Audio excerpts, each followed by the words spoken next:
कुछ दिन में हो ये सब बेगाने, 2 दिन जग में झूम चले हैं दुनिया के महरूम चले हैं।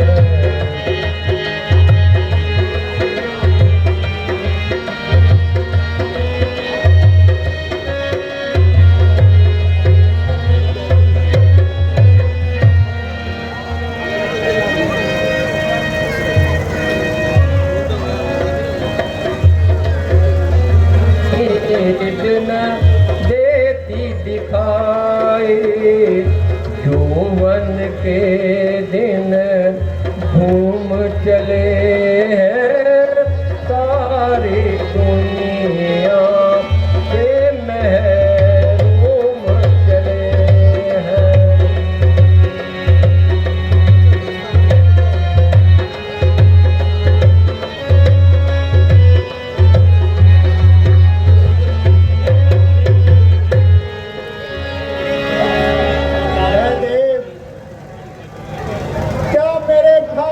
यही लिखा था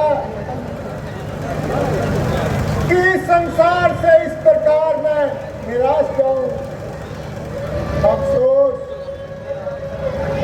क्षत्रिय वंश के कलंक का टीका क्या मेरे ही मनुष्य माथे पर लगना था।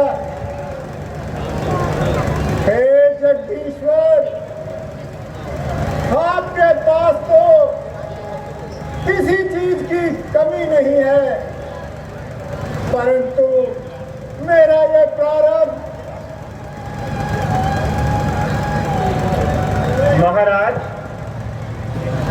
आपकी ये हालत देखकर तमाम सभा का दिल बैठा जा रहा है और प्रत्येक अपने अपने ख्यालों के घोड़े दौड़ा रहा है, परंतु आपकी ये पहेली किसी की समझ में नहीं आ रही। प्रभु,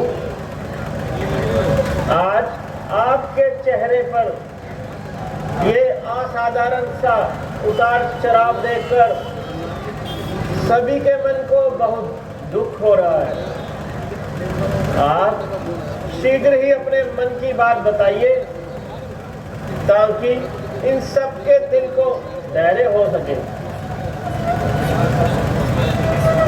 क्या कहूँ गुरुजी, मैं अपनी व्यथा, मुझको औलाद का गम सताता रहा। हर तरफ से नाउम्मीदी हुई मुझे। अब जमाना जवानी का मेरी जाता रहा। जो जवानी थी वो ढल ढल के जाने लगी। अब गुरुदेव, अवस्था बुढ़ापे की मुझे आने लगी। नाउम्मीदी मुझे वो भी मुंह दिखाने लगी। बस यही फिक्र अब मुझे रात दिन खाता रहा।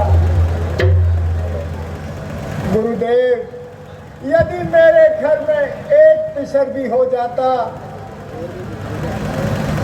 तो मेरा यह आबाद घर ना उजड़ता। किस तरह करूं मैं अपनी जिंदगी को बसर,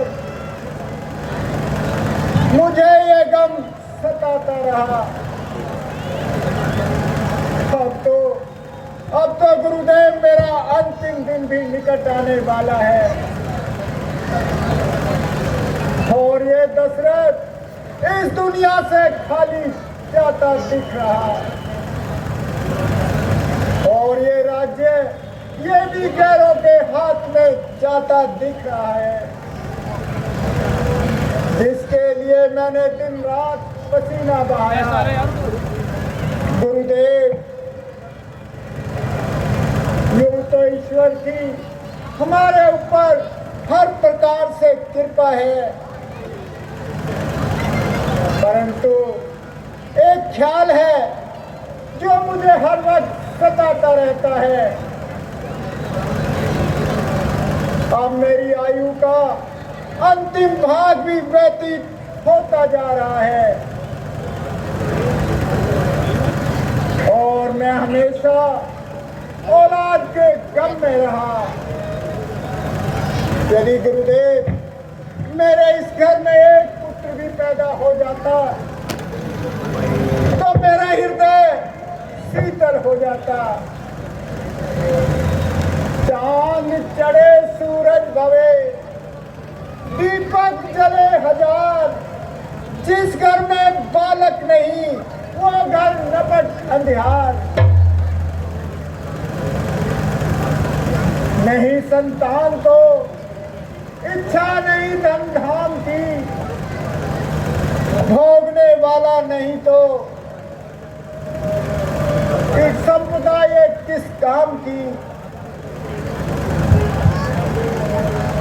हाथ है लेकिन मजबूत, आंखों का तारा नहीं, दिल हुआ बेकार जब इस दिल का कोई प्यारा नहीं। महाराज, आपका ये रंजोगम बिल्कुल ठीक है। वह घर नहीं, एक तरह का शमशान है जिसमें कोई बच्चा खेलता हुआ दिखाई ना दे। औलाद जिंदगी का सहारा और आंखों का तारा होती है। बे औलाद का गम कोई मामूली गम नहीं होता। हाँ, यदि एक कुंवर भी हो जाता तो आपके सारे कष्ट दूर हो जाते और आप दिल खोलकर अपने ही दिल के अरमान निकाल लेते। परंतु इस तरह आपको निराश नहीं होना चाहिए।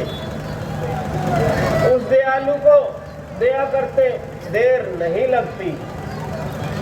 क्या आश्चर्य, जब भी आपके मन की मुराद मिले और आपके दिल की कली खिले, आप शीघ्र ही श्रृंगी ऋषि जी को बुलाइए और यज्ञ की सामग्री तैयार करवाइए।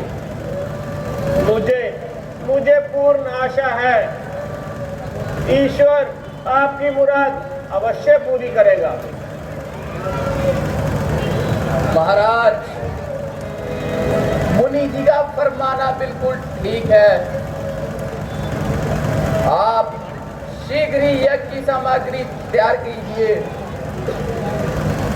और मुझे आज्ञा दीजिए। मैं प्रत्येक जगह का ऐलान करता हूँ। उनकी शोहरत की चर्चा तो मैंने भी बहुत बार सुनी है। आप लोगों के कहने से मुझे और भी तस्दीक हो गई।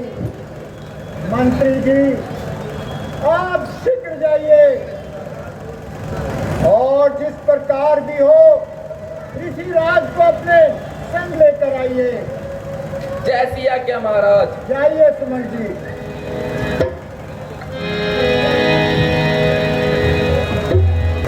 गुरुदेव,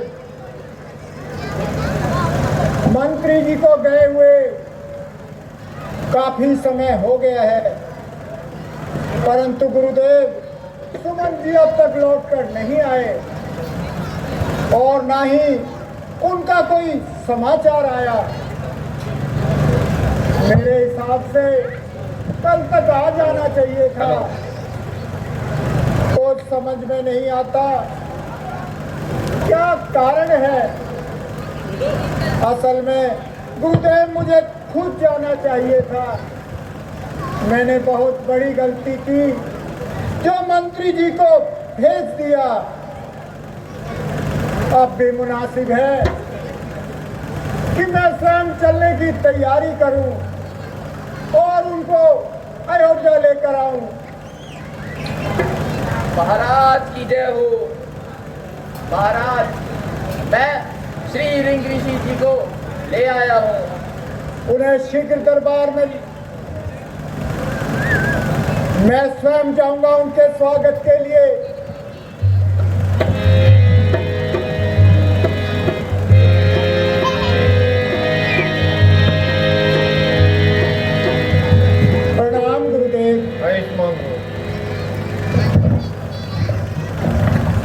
आइए गुरुदेव, आसन ग्रहण कीजिए। आइए गुरुदेव, आइए गुरुदेव।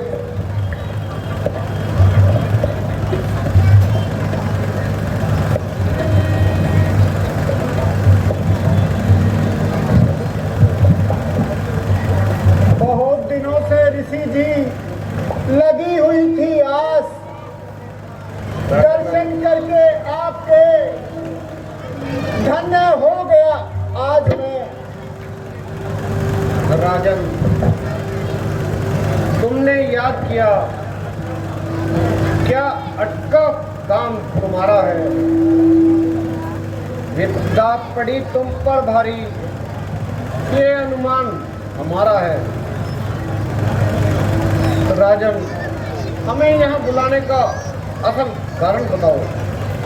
महाराज, दशरथ को बड़े क्लेश में दबाया है और इस रघुकुल का अंत होने को आया है। 3 शादियां करके मैं गिरफ्तारी भी कर चुका हूँ, परंतु गुरुदेव मेरी आशा पूर्ण नहीं हुई।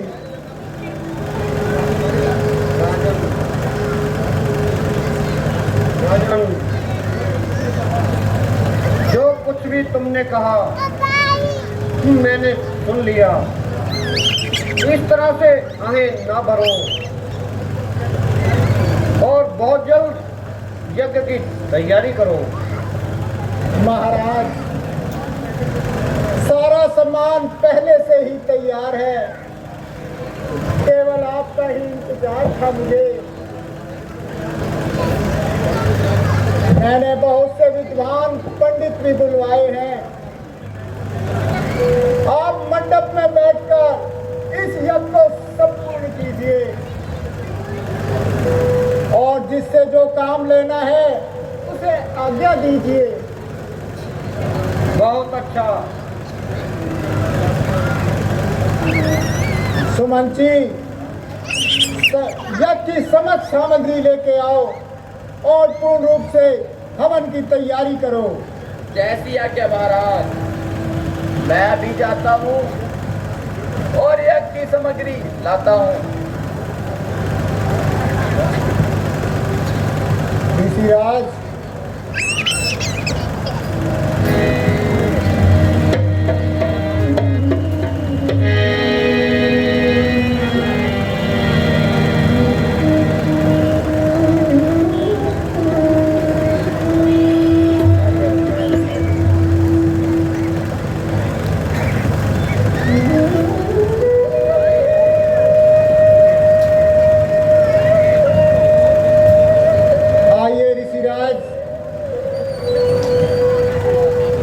आइए।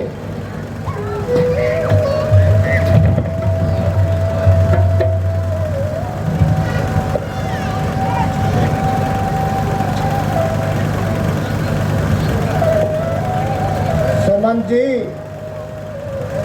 महलों में जाओ और तीनों रानियों को भी हवन में सम्मिलित करो। जैसी आज्ञा महाराज।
औषधालय है, तो यथाशक्ति उसमें सहयोग कीजिए हमारा।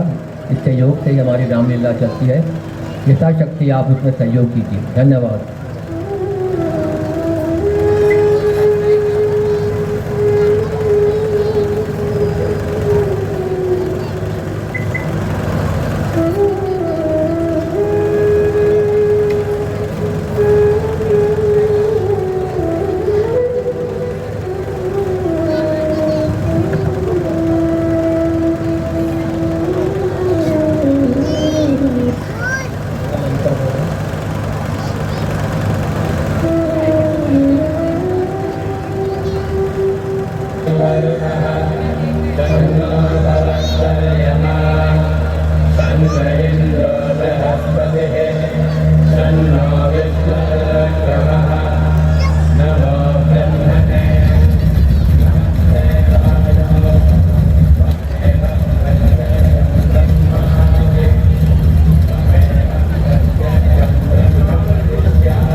ये लो दशरथ, यज्ञ संपन्न हुआ।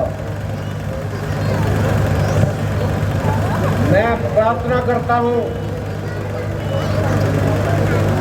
कि तुम्हारी सारी मनोकामनाएं पूर्ण हो और जल्द ही तुम्हें पुत्र रत्न की प्राप्ति हो। ये लो प्रसाद, ये सभी रानियों में बांट दो।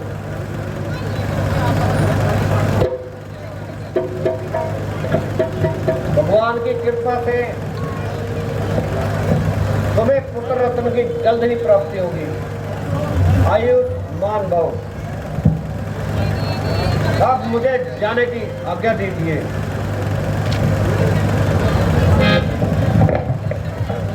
ऋषिराज, मेरे धन्यवाद जो आपने यहाँ आकर इस हवन को सफल किया। आपकी कृपा हमारे ऊपर हमेशा बनी रहे। प्रणाम ऋषिराज, प्रणाम ऋषिराज।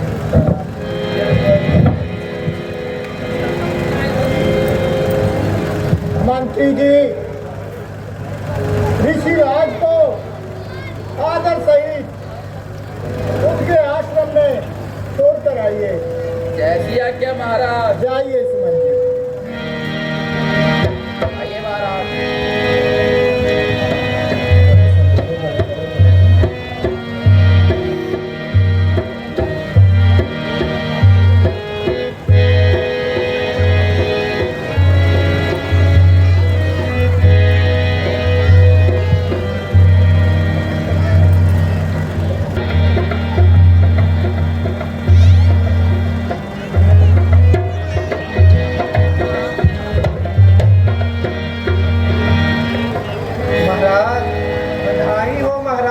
बधाई हो।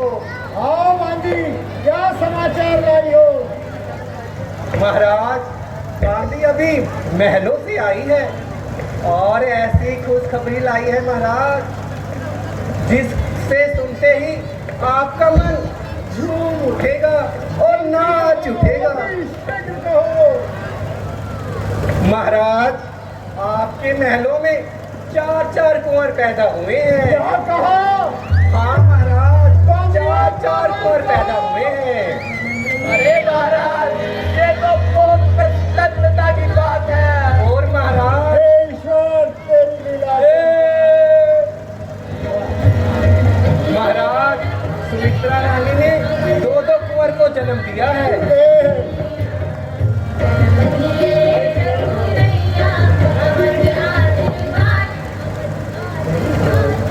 मंत्री जी महाराज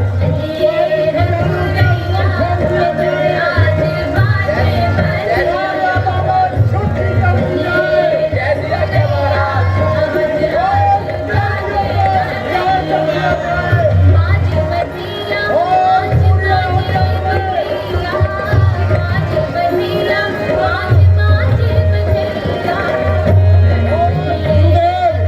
शीघ्र ही महलों में चलो। सेना वाली हमारी तरफ से तुम्हारा उपहार।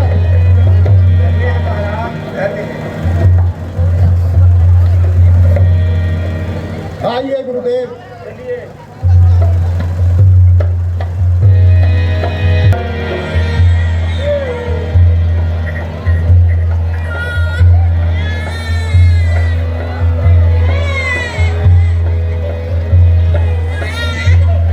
कौशल्या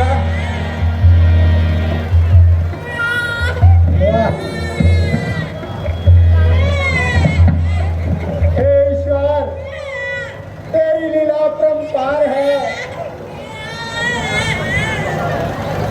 गुरुदेव इन बच्चों का नामाकरण कीजिए।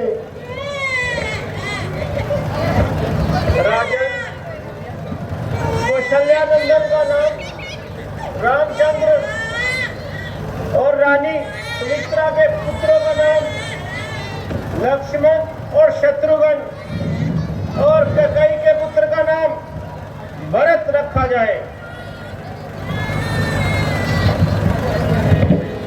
जैसी आज्ञा गुरुदेव। चिरंजीव रहो।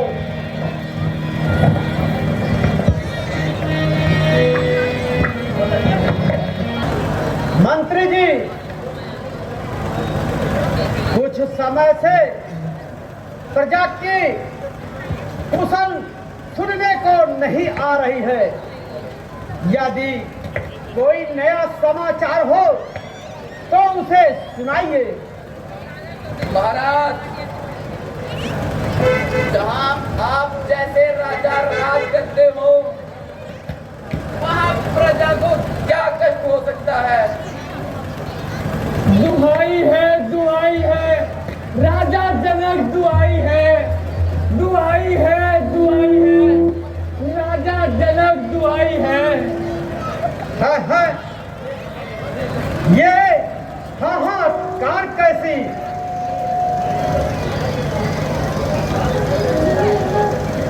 प्रजा में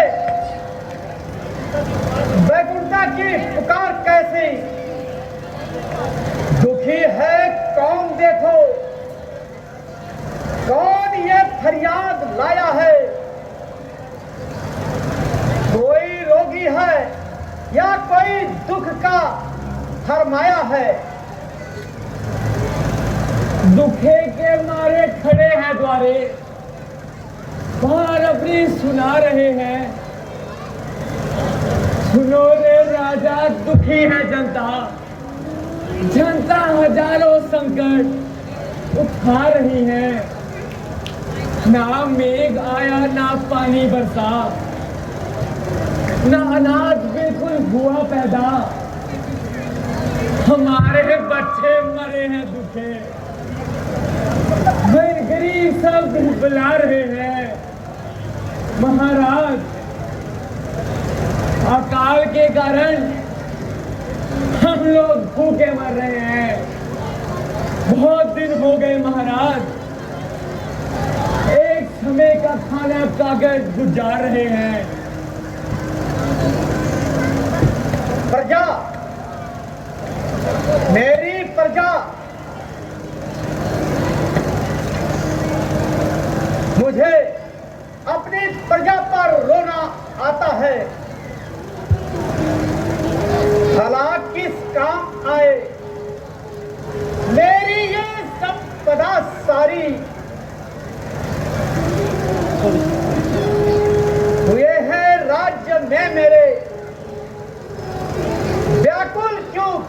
सारी।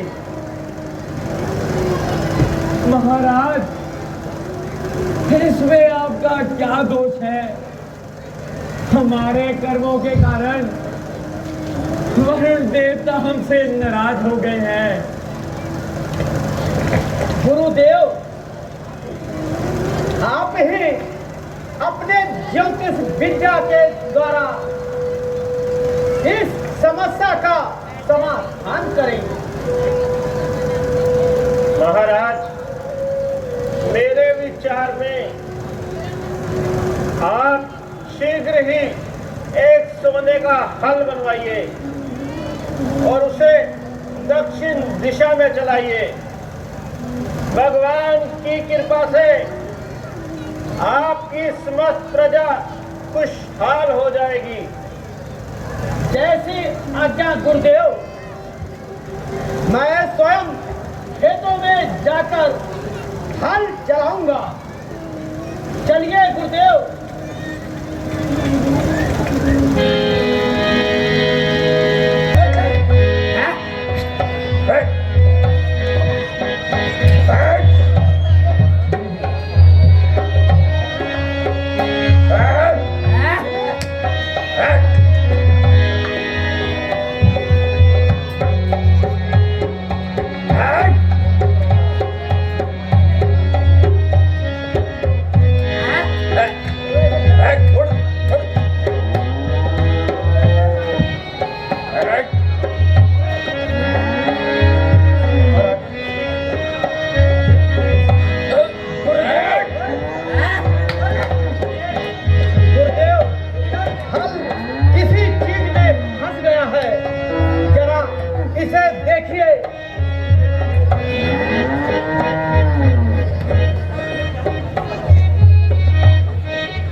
जनक नंदनी सीता मैया की जय।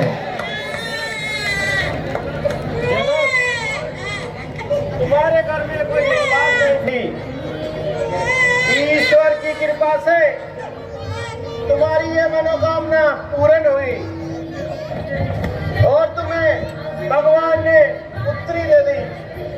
गुरुदेव, यह कन्या तो बहुत ही सुंदर है, इसलिए शायद यह कोई देव कन्या है।